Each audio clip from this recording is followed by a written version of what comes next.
பத்திரிகையாளர் திரு சுவாமிநாதன் இணைந்திருக்கிறார். அவரிடம் பேசலாம். சார் வணக்கம். வணக்கம். கூட்டணி ஆட்சியில் பங்கு என்ற குரல் தமிழகத்தில் தொடர்ச்சியாக ஒலித்து வந்திருக்கக்கூடிய நிலையில இன்னைக்கு மீண்டும் அவர் மாணிக்கம் தாகூர் தெரிவித்திருக்கிறார். இந்த இதை எப்படி நீங்க பாக்குறீங்க?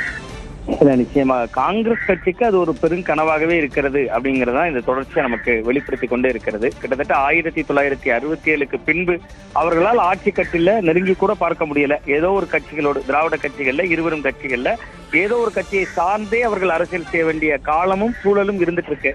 அதுதான் இன்று வரை தொடர்ந்து வருகிறது. இந்த நேரத்துலதான் விஜய் அவர்களுடைய வருகை அவர்களுக்கு அதற்கான ஒரு வாய்ப்பை அல்லது ஒரு வாசல் இருப்பது போன்ற ஒரு தோற்றத்தை அவர்களுக்கு முதல்ல ஏற்படுத்துது. ஏன்னா விஜய் இன்னைக்கு களத்துக்கு புதிதாக வந்திருக்கிறார்.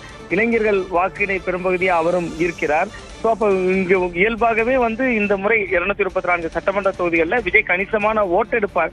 அவர் யாருடைய வெற்றியோ பாதிக்கப் போகிறார் என்பதாக காங்கிரஸ் சில அனுமானங்களை வைத்திருக்கிறது. அந்த அனுமானத்தினுடைய அடிப்படையில இந்த முறை எப்படியாவது கூடுதல் தொகுதிகளை பெறணும், ஆட்சியில் பங்கு, அதிகாரத்தில் பங்கு என்பதற்கு உயிர் கொடுக்கணும் அப்படிங்கிற கோஷத்தை தான் அவர்கள் தொடர்ந்து வெளிப்படுத்திட்டு இருக்காங்க.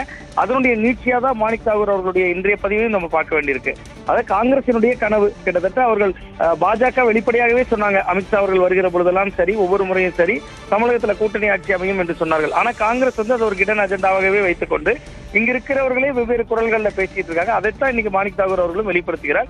இது முழுக்க முழுக்க அவர்களுடைய கனவு, அந்த கனவை அவர் வெளிப்படுத்துகிறார் அப்படின்னு தான் பாக்குறேன் நான்.